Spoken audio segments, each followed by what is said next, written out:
Okay.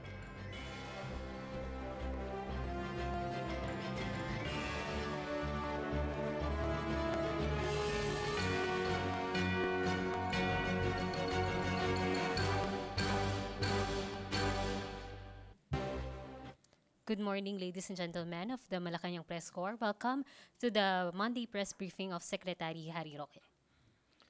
Good Monday morning to all of you. Let's begin with the good news. We're pleased to announce that the Bureau of Immigration's 2017 collection recorded an 18% increase in its total revenue last year, amounting to 4.75 billion compared to 3.86 billion in 2016. This increase can be attributed to the strict monitoring of collections as well as the full computerization of official receipts and order of payment slips, which made the collection system more efficient. We're confident that the BI can surpass last year's collection as BI employees are motivated by President Duterte's directive to restore their benefits in recognition of their sacrifices and good work. Second good news, in Parañaque Integrated Terminal Exchange is now 60% complete. The construction is expected to be completed in April 2018 and fully operational by the second quarter of next year. According to the Department of Transportation, this will provide better access for commuters to different modes of transportation. This will also help decongest Baclaran and tough areas as this aims to efficiently utilize roads and reduce the number of public utility vehicles. Another good news is that the first phase of the National Government Administrative Center, amounting to 13.6 billion, marked the start of its construction in the new Clark City in Capas, Tarlac last January 23. It is envisioned to serve as an alternative site for various agencies in case of disaster or national calamities to ensure continuity of operations and services. With its completion in 2019, this will also serve as a sports center and host venue for the incoming 30th Southeast Asian Games. Updates on Mayon volcano, according to the Department of Social Welfare and Development, in a report dated January 28, as of 6 p.m., 22,885 families or 89,109 persons in 59 barangays in Albay are affected by the explosion of Mount Mayon. As of January 28, 6 p.m., 18,255 families or 69,290 persons are taking temporary shelters in 74 evacuation centers, while 2,822 families or 11,946 persons are staying outside evacuation centers. As of January 28, 8 a.m., a total of 49 schools, 39,440 learners, and 858 DepEd personnel located within the 6 to 7 kilometer permanent danger zone were affected. No? As of January 27, 8 a.m., a total of 189,434,000 worth of damages to agriculture was incurred in the province of Albay. Now, as of also January 28, 8 a.m., a total of 54,617 pesos worth of assistance was provided by the DSWD, DOH, OCD, LGUs, and NGOs to the affected families. No? The Department of Health, Region 5, has provided a total of 12,087,000 worth of logistical support. Moreover, there's been a recorded total of 2,977 consultations reported from January 15 to 25, majority of which, 1,972 or 66, of the consultations were due to acute respiratory infection followed by fever, hypertension, and wounds. Now, in response to a question in last Saturday's press briefing in Iloilo, yesterday's press briefing in Iloilo, we would like to inform you that the Libreng Gamot para sa Masa or Lingap sa Masa is still a continuing program. In fact, it has been expanded. The Department of Social Welfare and Development, which has been tasked by the President to manage and implement the program, added the assistance for prosthetics, assistive devices, laboratory procedures, and other medical supplies instead of just medicines. The program is now called Lingap at Gabay para sa May Sakit. Lingap may be availed in 19 hospitals, including the Western Visayas Medical Center in Iloilo City. To date, or as of November 2017, the department has served 38,407 indigent patients who availed of Lingap program amounting to 381,113,000 of the 1 billion fund.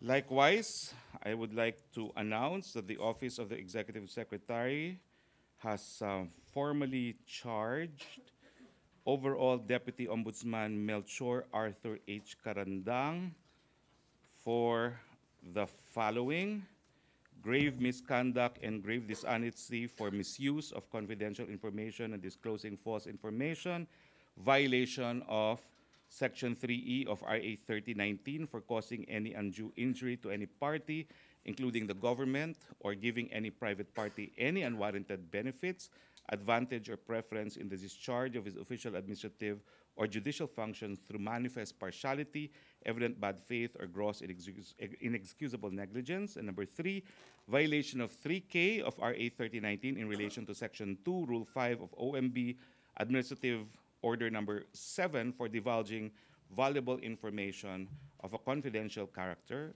acquired by his office or by him on account of his official position to unauthorized persons, or releasing such information in advance for its authorized release date. Now, this was pursuant to a complaint filed by Attorney Manuelito R. Luna and Attorney Elegio P. Malyari. Furthermore, the Office of the Executive Secretary placed under preventive suspension overall Deputy Ombudsman Melchor Arthur H. Carandang for a period of 90 days, effective immediately upon receipt of this order.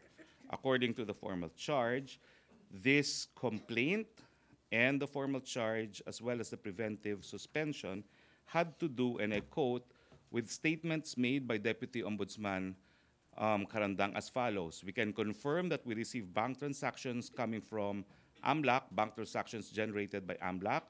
Yung billions kasi, baka add-in na nila itong mga lahat ng transactions kasi 20 million, 20 million, 20 million, 16 million.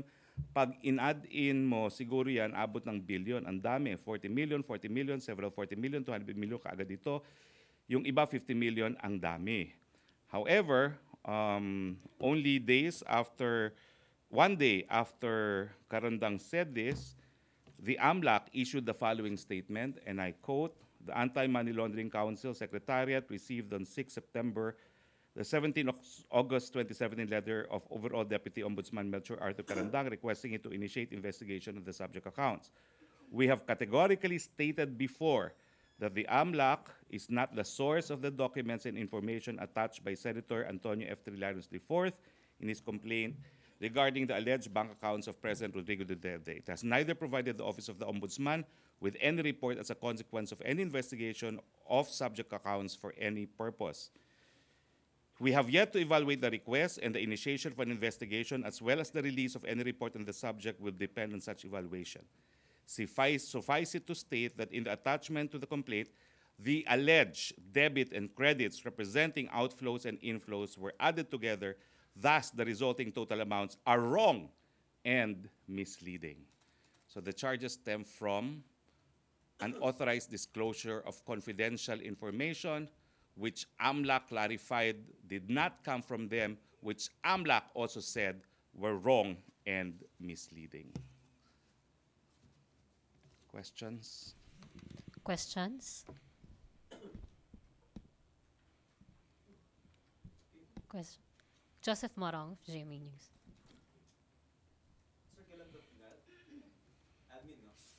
This is an admin case. It's a complaint dated 3 October 2017, filed by Manuelito R. Luna and Attorney Eligio P. Malyari. Sir, yung level ni ES? This was filed there. And of course, the decision is pursuant to jurisprudence, the Gonzales jurisprudence.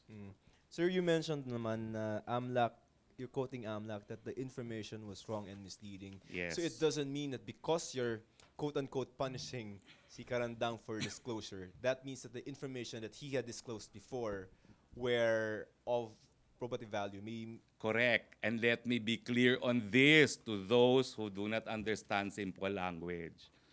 Ang sabi po ng AMLAC, hindi nanggaling sa kanila mga dokumento ni Trillanes, hindi po nila inauthorize ang kahit anong inquiry, at yung mga attachment ni si Antonio Trillanes, mali at misleading.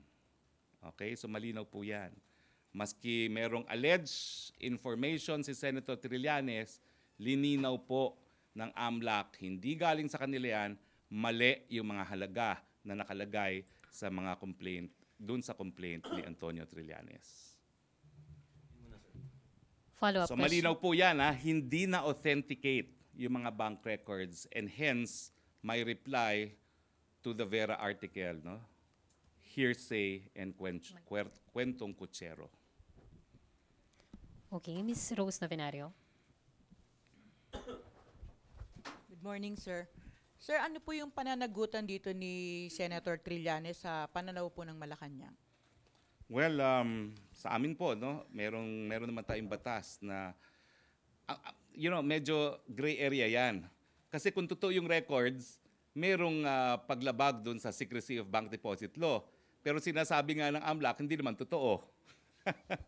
So wala kang, hindi ko maintindihan kung ano magiging pananagutan Ano po niya. yun? Perjury? Falsification of Hindi ko public po alam documents? kasi kung verified yon, no? Hindi ko po alam kung anong verified. Pero ang malinaw po, yung mga attachments niya, sinabi ng AMLAC, hindi galing sa kanila, mali at misleading. So may plano po yung Malacañang na tuklasin kung saan nakuha ni Senator Trillanes yung dokumento? Nasabi ko na po yan, kwento kutsero yan, so why should we even be bothered? No? Sinasabi lang nga ng AMLAC, hindi galing sa kanila at mali. So bakit mo pa i-confirm kung saan galing yun? So ethics complaint po against Senator Trillanes is possible? That's up to the President. But you see, the President, does not pay too much attention to kwentong kutsero and chismis. Okay, thank you. Okay. Other questions? Philip Teveza of Philippine Daily Inquirer. Mike.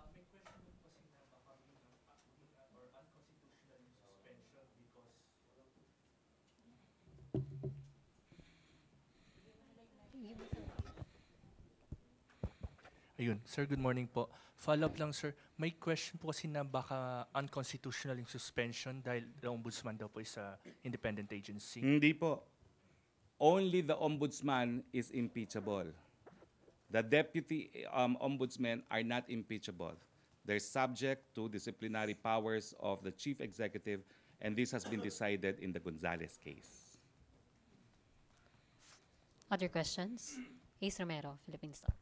Secretary, the PNP will relaunch Oplan Tokhang today. What are the Malacañang's expectations regarding this campaign, which has been very controversial because of the supposed extrajudicial killings that are being raised by human rights groups? Before I answer that, I'd like to complete the citation of the case. Emilio A. Gonzalez III versus Office of the President, GR number 196231 for September 2012, recognizes that deputy ombudsmen are subject to removal by the President. In answer, where we're hoping that they have learned from their past experience, the PNP has said they want this Tokhang operation to be less bloody. We're hoping it will be, and we welcome the statement by the PNP as reaffirming their commitment to the rule of law. Okay, what were the instructions given by the President regarding this relaunched campaign? Wala naman pong instructions. Voluntary naman pong ginawa itong mga bagong guidelines ng PNP. And of course, they are now conducting Tokhang also with the involvement of the PIDEA that is now, or that has retained the lead in the implementation of the dangerous drugs law. Do you see a less controversial campaign considering that the PNP has issued the new guidelines, and then we have the ILG acting Secretary Año saying he demands accountability from officers? Do you see it as a less controversial campaign now? We're certainly hoping that it will be less controversial because controversy will only blur the real intentions behind Tokhang, which is really the fight against dangerous drugs. Thank you, Secretary. Okay. Joseph Morong of GMA News. Sir, dun lang ulit kay Karandang. Sir, the decision Gonzales versus ES is 2012, 2012. but I have it in good information that that has been reversed. 2013, the doctrine is now that the OP is not. No, it cannot be. Only the ombudsman is impeachable. There's also the case of the special prosecutor, which was reversed, yes, by the CA, but on a finding of fact that there was not enough basis to charge her. But the authority of the Office of the President has been recognized. So sa Deputy Ombudsman, hindi ba Ombudsman yung, because that's the 2013. Only the ombudsman is impeachable. The deputy ombudsmen are not impeachable. This was even a bar question, no? And I know this because we contribute answers to the bar questions. That was a trick bar question. So, sir, so you maintain that the OP has jurisdiction over deputy people. I do not only maintain, that's the law. Sir, you're aware of the 2013 MR, no? Which one? 2013. It could be that the decision is on the merits, not on the issue of jurisdiction. Because remember, sino ba itong babaeng special prosecutor? Ganyan din ang nangyari sa kanya. She was removed. And there was both a challenge on the jurisdiction of the Office of the President to remove her and on the grounds, on the merits.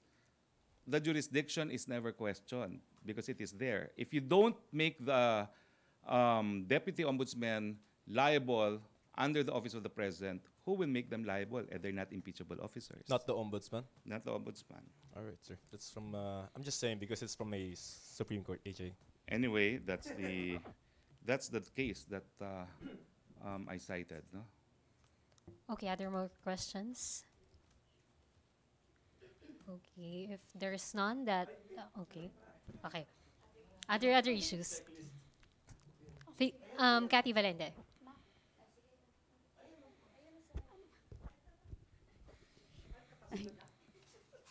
Ay, good afternoon, sir. Sir, hingi lang po ng update doon sa 25-member consultative committee. Meron na po bang na-appoint doon sa remaining 6 slots? Kasi there's this call na dapat daw po, kung pwede daw po mag-appoint ng women for gender equality. What's the palace take on this? Well, that suggestion was made. I think the President will heed it. No further appointments to date. Kung ano, sir, kung kailan din daw po magko-convene kasi base doon sa EO, meron silang 6 months deadline to submit their recommendation. Meron na po bang info kung kailan magko-convene? Well, gaya ng sinabi ko kahapon no, sa Iloilo, siguro call na yan ni CJ Puno as the designated chair. Okay. Sir Philip Tubesa? Sir, my statement po si Anang Pawis, Congressman Casilaw, saying that the threat of the President to go after the legal fronts of the left would mean open season daw po para sa mga leftists, and it could mean more human rights violations. Again, I answered this before.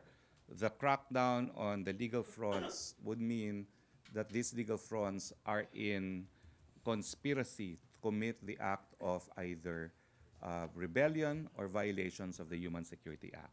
Mere membership will not be actionable. Follow-up lang, sir. May nabanggit na po bang specific organization sa kaliwa ang Pangulo sa inyo? Ang sinabi lang niya sa Davao, he was a member of the precursor of the group Karapatan. Bilanggit niya yan.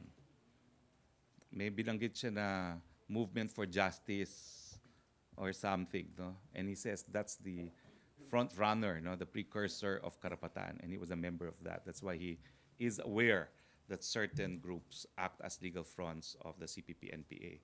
If you look at the Little Red Book and if you look at documents coming from Joma Sison, I think the tactic is also well spelled out. That they work in terms of actual individuals taking up arms and through legal groups, acting as propaganda arms. So lahat po, sir, ng organizations na members ng kanilang alliance ay considered targets? Sino? Lahat po ng groups na member ng kanilang alliance are considered targets? In the first place, wala namang umaamin sa kanila eh. Yun na nakakabwisit, di ba? Umamin. Paninindigan ang paniniwala. Ay, kaso nga, hindi naman nila inaamin. Again, it will have to be on the basis of conspiracy because mere membership is not actionable. Thank you, sir. Other questions? GME News, Joseph Monang. So before the President left for India, no, meron siya dun sa top of his speech about Albay, about the funds, no? Na parang may problema kayo dyan, wala na sa akin yung issue. Any elaboration on that? I think it's just that when I was there was a complaint that the release of IRA was delayed. If I'm not mistaken, I was there on the 7th. If I'm not mistaken, ha? So, pero holiday naman kasi yung January 1 at saka January 2. So, medyo it was not actually a delay because it was released immediately the following Monday. So, the Governor Bichara was mentioning that because he was saying 5% of IRA is for calamity funds and they have no calamity funds to spend because they don't have their IRA. Pero hindi naman pong enormous delay yon kasi nga holiday ang 1 and 2. Or sir, sana lang Okay. sa government Okay. procurement over the weekend, no?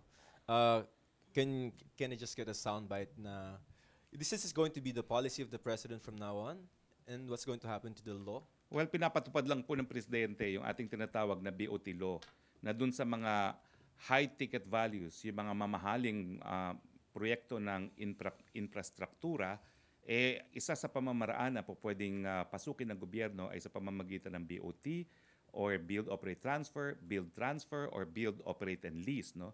At sang-ayon dito, kung may isang proyekto na hindi pa na-identify ng gobyerno, po pwede magkaroon ng unsolicited bid, no, or proposal. Sasubmit niya kung ano yung proyekto na yan, ano yung mga conditions, at bago po yan tanggapin ng gobyerno, ipapublish at titignan kung merong mas mabuting offer na galing sa ibang mga kumpanya. Yan po yung tinatawag na Swiss Challenge. So ito po yung provided by law already at talaga namang ini-implement para dun sa mga mas malalaki at mas mahal na mga proyekto ng gobyerno. And how is this going to minimize corruption from your perspective? Well, ang sabi nga po ng Presidente, itong public, open, and competitive bidding, ang katotohanan naman dyan, nagsasabuatan yung mga bidders. So sila na mismo ang nag-identify ng halaga at nag-uusap-usap kung sino makakakuha ng proyekto. At dahil dito, nagkakaroon ng tongpats or lagay. Kasi hindi talaga lowest bid ang nakukuha natin, kundi yung halaga na pinagkasunduan ng mga bidders na nakasama na dyan yung tongpats. Kaya nga gusto sana baguhin ng Presidente ang sistemang ito. Again, it's provided by law, but if the President wants to implement it in all projects, of course, there would have to be amendments to RA 9184. Yes, which is a government procurement law. So sir, ito yung gagamitin for the for the build projects? Because are the big ones, no? Ginagamit na po ito sa rebuilding ng Marawi. Yes. Yan po yung mode na ginamit para pumili kung sino yung kontratista na magtatayo muli doon sa most affected area ng Marawi. No? Kumuha po sila ng mga proposal sa mga 6. Tapos sa 6 pong yan, pag-aaralan kung anong gusto ng gobyerno. Pagkatapos, pag may napili na, ay isa subject to Swiss Challenge para malaman kung meron pang mas mabuting proposal. Okay. Follow-up question on that? Other issues? Pia Gutierrez of ABS-CBN. Hi, sir. Hello, sir. Sir, yung sa speech ni President Duterte in India, he also mentioned talking to Myanmar State Councilor Aung San Suu Kyi, and that he said na he told Suu Kyi not to mind yung mga criticisms from human rights groups because they're just a noisy bunch. What does that say about the Philippine government's stand on the Rohingya issue, sir? I don't think I should annotate what the President has said. He told Aung San Suu Kyi, don't mind them, they're a noisy bunch. So I don't know how I could annotate that. That's very clear. He says, don't be too worried about criticisms on human rights. Sir, just to be clear, ano yung official position of the Philippine government on what is happening in Myanmar? I think you know that in the preliminary vote, we voted in favor of Myanmar. And we did so because we didn't want Myanmar to become an isolationist state again. We want Myanmar to know that they have a friend, and we are therefore opting for some kind of constructive engagement with Myanmar, no, on the issue of Rohingya. So yung sinabi po ni President Duterte kay Aung San Suu Kyi, it does not mean that the Myanmar government should stay silent on the human rights violations. Wala naman pong ganon. No, because in ASEAN, Aung San Suu Kyi spelled out the position of the Myanmar government. Number one, they will implement the Kofi Annan report. Number two, they will facilitate repatriation, return from Bangladesh to Myanmar. And number three, they will allow delivery of humanitarian assistance. So that's the position that we are in concurrence with. So his statement, sir, is still consistent with the position of the Philippine government and the ASEAN also on what is happening in Myanmar. Well, ASEAN did not really have a position on Rohingya. Let's just say that it's consistent, or the Philippine president recognizes what Myanmar has done so far, which is the three that I just mentioned now. Thank you, sir. Okay, other issues. Trisha Macas. Hi, sir. Good morning.